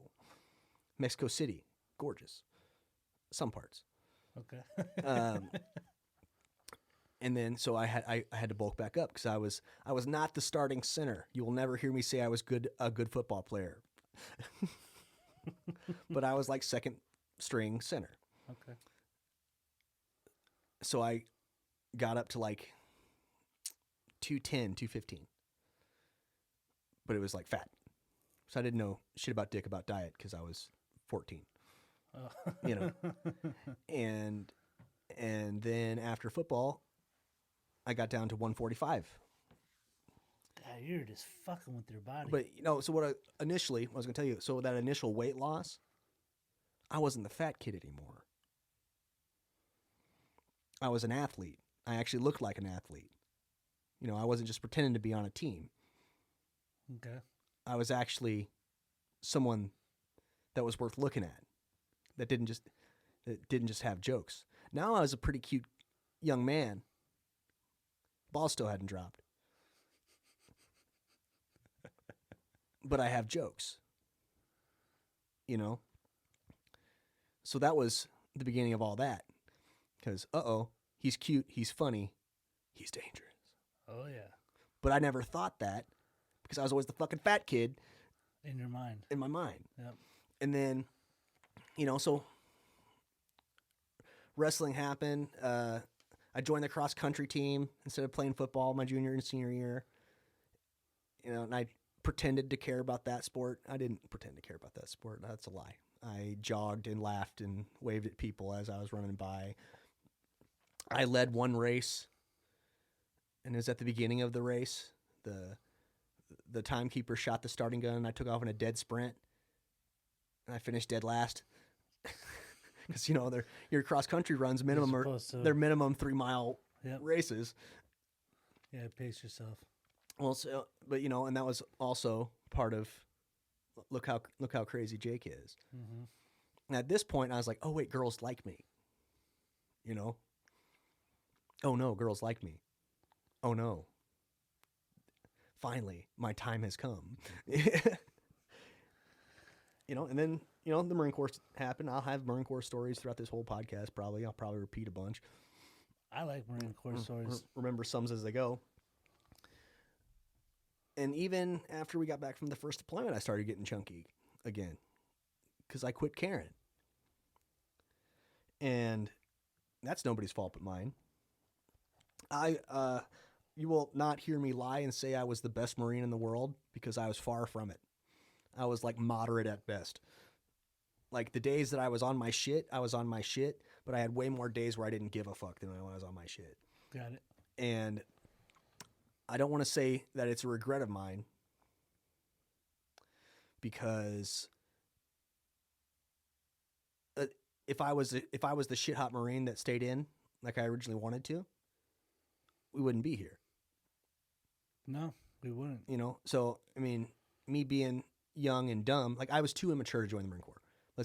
We'll put it that way. I was too immature to take on all that crap.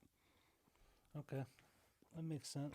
But then I get a little fluffy in the Marine Corps, and I get made fun of for being the fat kid again. And I remember a bunch of guys came back from their leadership courses because we came back from Ramadi. I was 150 pounds, like shredded, because we ate once a day in the 130 plus degree, weather. And drills upon drills, I'm assuming. And you're just constantly wearing heavy stuff. And because I was not a stellar Marine most of my career, I had a lot of extra PT.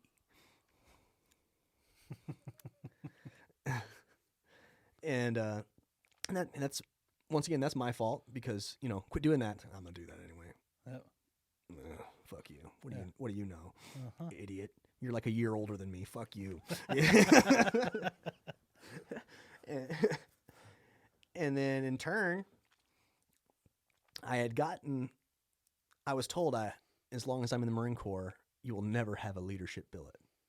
I was told that by one of my sergeants who was frocked first lieutenant. He got to wear first lieutenant insignia during this deployment to make the Iraqis believe that he was more powerful than what his actual rank was, kind of thing. Got it. Well, anyway, we had our big blowout fight, And I kicked his ass. I don't care what he says. Humphrey, come at me again. Let's do this. But and he said, as long as I'm in the Marine Corps, you will never have a leadership billet. And I said, watch. And then I was a fire team leader. I got a leadership billet right as we got back. You know, and this is like, fuck you. Yeah. And then we had a bunch of guys. They were security forces guys. They had 5-year contracts. We had standard 4, which meant half their contract they were doing like cooler stuff, like going to Spain, going to Bahrain, doing fast rope stuff. You know, doing the stuff you see in the movies, kind of thing. Okay. Not full blown recon badasses, but you know they acted like they were. Got it. A lot of those dudes are my good friends. So I just bust their balls. But so these dudes show up and they automatically get promoted. So these guys now have a rank or 2 on us. They get our leadership billets. So they essentially took. So you were a fighter. I was. They took my leadership billet, and I was given the M249 squad automatic weapon again. Now, on paper, the SAW is the second in command of the fire team because it's a lot of responsibility. But what ends up happening is they give the dumbass that gun because they're going to make him carry all this heavy crap around. Oh, yeah. And because he's a moron, if shit hits the fan, at least he's got the gun, so he can't really screw that up. Gotcha. And I was like, you motherfuckers. Like, no, we want you to have the SAW. You're great with it. And, you know, you're still second in command of the fire team. I was like, dude, there's fucking 4 people in the fire team counting you. So that means I'm almost in charge of 2 people. And everyone knows you give the SAW to the dum-dum. And congratulations, now all these brand new boot Marines see me, senior Marine, SAW gunner again, automatically think I'm a dumbass. Yep. So I was like, fine, I'll play that part. Did you play that part I well? played it well. And then, you know, we'd do stuff in country, and then like either the staff sergeant or Lieutenant J Money would be like, oh, wow, you could really do this. Uh-huh. Better give that job back to that guy, though, because he's, like, super good at it. And I'd, like, walk away.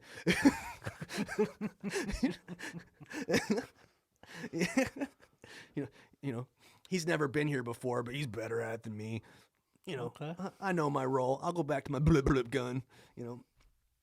And that was me being immature and selfish and not thinking about the whole team. Yep. That makes sense. I You mean, know- I can't relate. I have no idea what you're talking about. It's a fun story to listen to. Well, okay, so what sports? Like, I didn't play sports growing Okay, up. I was a surfer and skater. okay, let's say with your martial arts stuff. Okay. Let's say you were made like the Masters, like number 2 guy. Okay. This other dude who may have some qualifications or all of the qualifications to be a number 2 guy, but has never been tested, comes in, and the Master's like, yo, Paul, you're number 3. This is number 2 all the way, because look at this. He's got it. Yeah, that pissed me off. Okay?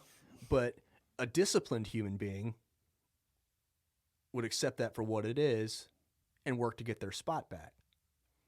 Or prove that there was... Yeah, not play the woe is me bullshit. And I played woe is me.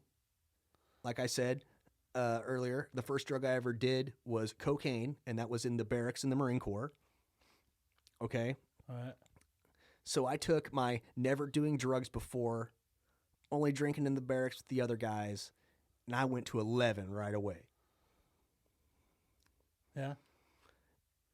Instead of being a man, accepting things for what they were, and proving that I was the better man for the job. And I'm not saying that I was. The dude that took that gig, I love him. He probably won't hear this because he hates me over some other crap that we'll probably get into down the road. Got it. But, yeah. I'm able to relate now better to that situation now that you put it in context where I can understand it. Yeah, I mean, if I was passed up, okay, here, perfect example is okay, so I take that back. I shouldn't say I never played sport. I played baseball for 5 years, I think. Yeah, from T-ball to farm. And I was one of the best pitchers in the league. And I was on the Mariners and we're playing the Giants. And I had pitched 6 good innings. And my coach came up and benched me. And I took that as a slap in the face. Threw my mitt down, walked off, never played baseball again. Instead of him probably saying, "Hey, we need to rest you. You're good." No, Yeah. I took that shit as fucking. You think I'm bad? Yeah. You know, I think I heard it. Forget if I heard it in a meeting or if I was watching something, but you know, a pitcher. You know, I'll use the same analogy. They could throw 1,000 great pitches, but the second they throw that bad one, shit goes down real quick Mm-hmm. because that's all they're gonna think about is that one bad pitch. It's in their head for the rest of the game. Oh, that makes sense. Shit, man. So yeah, I mean see, I turned 19 on my first deployment. Yeah, you're fucking young. In a lot of ways, still very much a child. Oh yeah, I mean, absolutely. I mean, by societal standards, I'm a grown man. I can register to vote, and I can buy lotto tickets and But still can't packs of drink. smokes. Yeah. That never fucking made sense to me. Well, we did anyway. Well, of course, mean- but it's like, how the fuck can you expect a man to be given a gun and go kill somebody, but they can't fucking drink a beer legally? Shout out to Las Vegas back in the day, because when we went for the ball and just wore our dress blues, they just said, "Come on in," and you are greatly appreciated. Well, I'm not saying it doesn't happen all the time. It just that's only in that. Like, I couldn't go to Vegas and just come in like as 19 years old and not wearing blues and be like, "Hey, can I come in?" They're like, "No, let me see an ID." Well, yeah, they're like, when we see your ID, and we pull out our military ID, and they're like, "We don't know how to read these. Come on in," you know, because they're set up different than most regular. Right. And when I became a bouncer, they'd be like, "Listen, do you know how to read the DoD IDs?" Yeah, I got you, fam. I don't even have to take this course. Yep. I'm on it. But yeah, so that was how we'd get on the bars on Mill too, before they became wise to our shenanigans. Yeah, because I think I was serving a few of you guys that were underage. Yeah, I was 20. Yeah, that's Yeah, right. Yeah. Yeah, a lot of because I think Bryce was the only one of age. Randy and and Dwight. Yeah. Yeah, because a lot. Yeah, because I remember having. That's right, dude. I would serve you drinks on the side bar. Yeah. I totally remember that. Yeah. Yeah. Yeah, you and Kenna. Kenna, yeah, that's right. Her, and what was that dude she was dating? That dude was beautiful. RJ. RJ. Yeah, he's still. I think they're still together. Well, good, because he's a catch. That is Yeah. a beautiful man. He is. Those You bright know, blue eyes, I man. mean, shout out to Kenna, because she wasn't no bad looker herself. Nope. But I'm straight enough and confident enough that I'll tell a man when he's beautiful. And that son of a bitch was a beautiful man. That's what we call having security in your. I totally lost my train of thought. Well, I know the tunnel that my snake likes.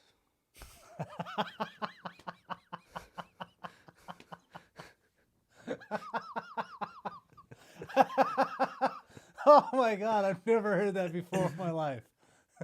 Like the holes. Wait, say it again. I like the tunnel my snake likes, man. I like the tunnel my snake likes. Oh, don't fucking steal that Go shit. for it. Oh man, that's good. Oh Jesus, man. I think honestly, this whole time we've been talking, it's just been enlightening, and it's allowing me to see even more so that the decision that I'm making now is the best in the long run. Because I could easily see myself getting back, like we said before, thinking about those old actions. And if I were to continue to stay in this relationship, I would become resentful at the dumb little things that I don't need to be resentful for. And I want to say that I'd be faithful.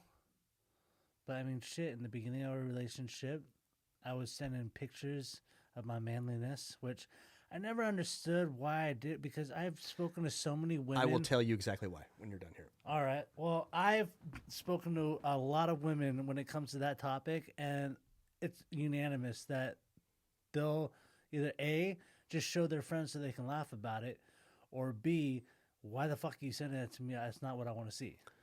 So, men, we're the more animalistic of the genders. Correct. The standard genders. I'm not trying to step on anybody's toes. Okay. No, I get you. So, we're the more animalistic. So we're visual, right? Right. You see prey, I eat prey, Okay. right? So that's what. So when a woman sends you a picture of her tits, and we're like, "Fuck yeah, it's on," our brain goes, "If she sees my dick, she's gonna want it." Huh. Well, yeah. No, that But- was my thought behind But it. so that is right. That's most men's thought behind it. But women, they're not as visual. Of course, they'll see you and be like, "That's gorgeous." You know, maybe he's somebody that I could copulate consensually with down the road. But what else is he worth? Yep. Yeah, women want more than just what we want. Like, Right. we're like, So unless she's straight up, let me see that dick, they don't want to see that dick. yep. But man brain, once again, ooh, ah, me hunt, me kill. You know, like, thanks for them tits. And then, you know, you have your fun or whatever with said such trading of pictures. Right. But if you were to, like, so there's not a dude on this planet that's got a surprise picture of boobs and been like, "Oh no, Well, straight guys. not these boobs." Yeah. Man, shout out to my boy Quentin. He would just be like, "Those are nice, dear," or he'd just critique them. Like, I think he'd still get kind of excited. Yeah, okay. I take that back. You're right. Yeah, I mean- because I've had gay friends that would even tell me, like, yeah, dude, those tits are nice. Right. Yeah, that's true. I mean, human beings are human beings, and and I don't know who doesn't like to see boobs. I mean, No, I mean, like, who doesn't? They're I don't think I've met anybody. most women will be like, "Let me see your boobs." Yeah, that's true. Or feel them or whatever. Yeah. Right. So I mean, it doesn't matter what your preference is. People like seeing titties Yeah. because I honestly, I this is not scientifically confirmed because I do no research for this show. You know, But- I'll have no problem doing that. But I think it really does have something to do with primal instinct yeah, absolutely. It because does. no matter what, you come from a woman, Yeah. no matter who you end up being down the road. So tits are like, "Sup, milk sacks, those are awesome." Yeah. I mean, that's just Or, food. "Oh, those are some fucking not cool milk sacks. Mm-hmm. Look at those pancake milk sacks, ruining my day." But at least I saw them. High five. You know, That's true, man. I think some of the first boobs I ever saw was out of National Geographic, and regardless of how they looked, it was still boobs. I remember my cousin calling me and being like, "Dude, Britney Spears has nude pictures," when we were in like 7th grade. Holy shit. So these are not real, obviously. Thinking back on it, it was probably the worst Photoshop job we'd ever seen. But oh man, nude Britney Spears pictures. Mm-hmm. Yeah, I remember that. That was a theme back in the day. Just if you could see a celebrity naked, because that was like something that you're not supposed to see. Well, and that was the big. I'm not saying it's right, but that was the big appeal with the whole the fappening that went down when there was a bunch of celebrities' iCloud that got hacked and their nudes and like Oh, yeah. videos got leaked, Yeah. and bullshit like that still goes down today. Well, I know it does. And you know, I will not lie. There have been a few that I've seen. I'm not going to actively pursue them because that's someone's personal property. They got stolen and thrown out into public when they didn't want it. Right. But I mean, like, there's always, and that's something that's so weird about celebrity. It's, yeah, you can be goody two shoes and the most perfect person and American and human being and humanitarian, but we are such savage animals that we want to see the downfall or maybe not the downfall, but what are the dirty kinks you keep in your closet? Like the whole bullshit going on with the scandal with the college. Have you Yeah, heard about yeah, that? yeah. Just heard about that myself. Yeah, the kids, the kids' super rich parents getting them into school, Yeah. but man, my thing is, oh no, that stuff that's been going on forever, Mhm. and you found two people that like the Full House lady, Yep. like she does movies on Hallmark. Who gives a fuck? Yep. Like Well, the other one is I forget what she's her a housewife or some shit, wasn't she? Yeah. Well, I know she's God. What the hell's his name from Shameless? Actor's name. Wow, I'm really good when it comes to names of movies and actors. Fuck. Anyways, it's his. Yeah, there you go. See, that's the beautiful thing about technology, man. You can just Google that shit. Whose wife? Oh fuck. William H. Macy. Thank you, William H. Macy's wife. According to the tabloids or internet or whatever term you want to put behind it, she was supposed to be goody two shoes, fucking A-list celebrity of good morals, and all of a sudden, oh my god, how could she do something like this? At the end of the day, who gives a fuck, man? Like, Well, yeah, is it wrong? It's Of definitely course. wrong. Like I get it. so, what I think happened is I think a lot of these universities. This is going to be a little conspiracy theory. Oh, dude, now you're speaking my language. I think that some of these universities are becoming more. They've always been aware of this kind of bullshit going on. Yeah, That's why like rich kids have been getting into good schools, even though they're dipshits. I.e., former President G Dub. I mean, listen, I love me some W, but like even he admitted it. He was, and I can't remember what school he went to, but he gave the commencement speech, and like part of the speech was, "Hey, and you not to leave out you C average students. One day too, maybe you could be president of the United States." Yeah, and he went to Yale. Yeah. Yeah, but anyway, no. So this stuff has obviously been going on for years and years and years and years since the dawn of college. Yep.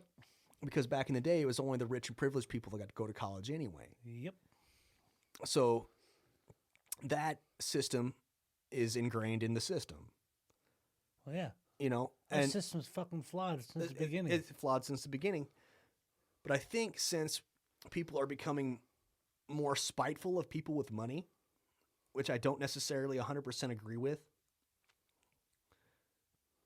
like these colleges, I think they leaked this shit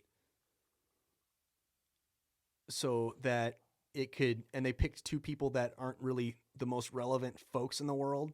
Yeah, because there's, I guess, a long list of people that are. And they're just pinning it on two people that would be like, yeah, I guess, and Called the patsies. But my thing is, there's a lot of stuff that goes on today, and the most of your media that you consume expects you to be outraged, so you can, voice your opinion and be a certain way, fall in line. So whenever an outrage topic comes up, I stop and I think, like, is this something that I need to really be outraged about, or is it something that I'm supposed to be distracted with so I can be outraged? Bingo. It's all about distraction, man. And Look over here while something over here is going on. Yep. Absolutely. And I'm not a Trump guy. I don't know enough about politics to even go down that rabbit hole, man. Dude, I am a diehard libertarian. Like, most of your taxes are bullshit. Leave my guns alone. Leave my private property alone. Private companies can fix the roads better than the government can. Most of the things the government have their hands in, they fucked up, so why are we letting them still fuck it up? Most of our government, though, has lobbyists that have their hands so far up their asses, making them puppets, that it's all based out of the pharmas. No, exactly. And it's not just pharmas. Even tobacco and, there's all oil. It's everywhere. But the thing is, if you go back to being to the Constitution, okay,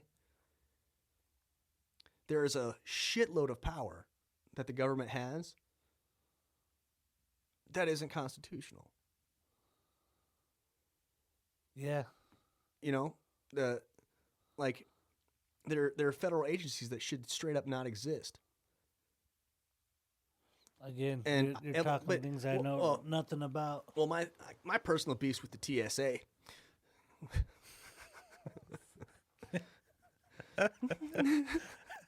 How far tangent off we've gone is amazing. Well, I mean, No, hey, I still want to hear it. I What- guess we're still developing relationships.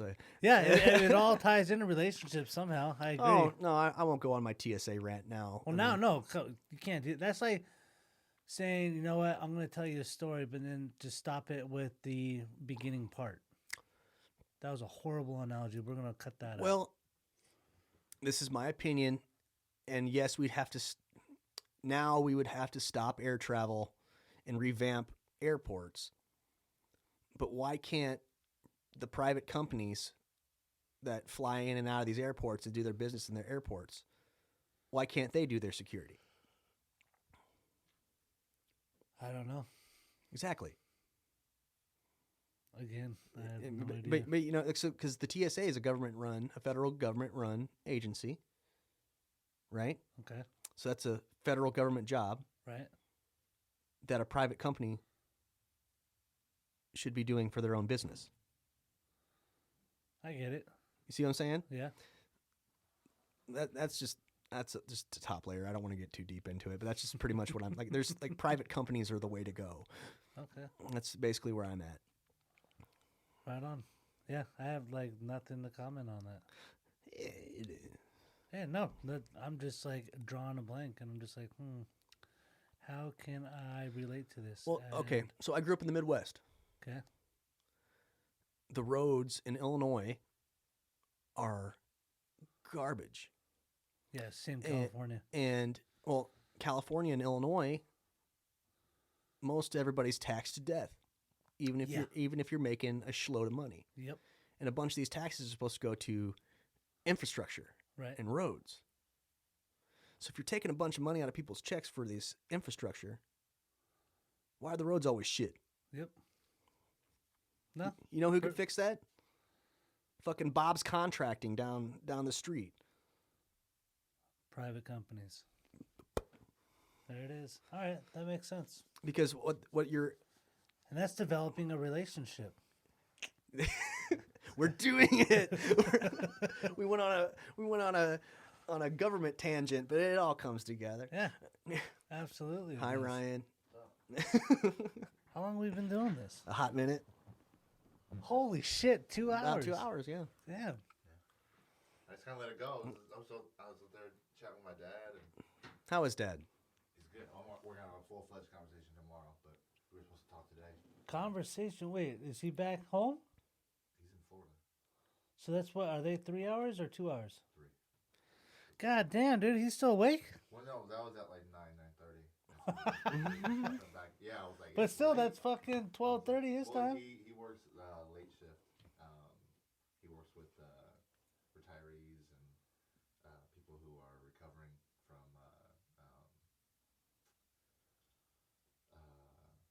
big operations. Oh, So physical therapy. yeah. Yeah, so he does that with older folks, and so so the shift that he works is typically is late, so he's usually up until I think like 3 or 4, and then he goes to bed. Yeah, so Yeah, past my bedtime. he's like, "I'll you up tomorrow like 9 or 10." It's late. Mm-hmm. How'd it go? I think it went really well, man. Yeah. That I was mean- a solid fucking podcast for sure. I think so. I think a little bit. We stayed on a topic for We did. most of the time We this did. time. Yeah, we went off on a tangent Up until about that the last. that last fuck the government tangent that Yep. I just went on. Yeah, no, I think we did pretty well, man. I'm a taxation is theft kind of guy. I mean, I heard what you were saying about the roads and being from Indiana and traveling a lot in Illinois. They have potholes are a motherfucker. But I mean, you look at the politicians. Look at their go see them and look at their desks. Look at their office. They're decked out. Like this desk, I bought at an auction for liquidation of some business. I got it for $35. You go in their office and their desk costs like 15,000-20,000. I know. They have these giant executive maple, oak and shit, and then they can't come out. Like they won't respond to, I mean, of course they've got a lot of people who are, Or maybe an aide will get to you at some point. sure. Yeah. So, but yeah, there's, I don't know if taxation is theft. I think it's abused for theft. Well, because what I was saying, my thing is there's a lot of stuff that private companies could take over. Sure. And, like even if it's a government contract, Right. like, and that's still, you're still going to get your tax revenue, but it's going to be less of tax revenue. Yeah. But people are going to have jobs. There's always going to be work. And you can say that your program's a success, even though most of your city, state, federal run infrastructure fixtures suck. Right. But and then your best contractor gets the job, or the best bid, because that's how it's going to work. That's true, but they already have departments of transportation. Yeah. Right? So they have literally departments that are dedicated to making sure transportation works, which is And how efficient are they most of the time? okay. But those are those are federal jobs. Yeah. Right? So if you privatize, you take away federal jobs, which is never good. And two, if you privatize, when you subcontract, they could have poor worker conditions. Well, the thing is, this stuff shouldn't have ever existed. Well, You see, like that is my, like, I am like, here's your Constitution. sure. Why the Department of Education didn't exist until Jimmy fucking Carter, who is arguably one of the worst presidents in the United States. So you're trying to tell me a Jimmy Carter policy that's failing doesn't make sense to people? Okay, fuck y'all both. I'm You sorry, just I'm made me getting feel real dumb. I'm getting dude. like Alex Jones on this shit. Like, No, I'm just like, I have no idea what the like. No, I don't. Kudos to you for at least looking at me and making me feel like I was a part of the conversation. But I'm like, I have no idea what the fuck you guys are saying. I mean, even the fact that when you said libertarian, I'm like, I so badly just wanted to make a comment, but I'm like, the fuck is a libertarian, dude? I know I've heard that term, but I don't know what the fuck that means. Well, I mean, I follow policy, not parties. No. Yeah, I don't Well, follow any of well, that. like, I'm I mean, Betsy DeVos is the head of the And- education, right? can I tell And you she something? has a $40 million yacht. Yeah, she does. Yeah, she does. But you know what she's been doing? Slashing that shit. Yeah. Right. And where's that money going? Another yacht. Military or whatever, The wall, baby. whatever bullshit. Some ignorant like shit like that. Yeah. So Yeah, I am very anti-wall, by the way. I am, I'm anti just stupid. dude. Speaking of that, one of my best friends I knew from the Marine Corps, he wasn't exactly here legally,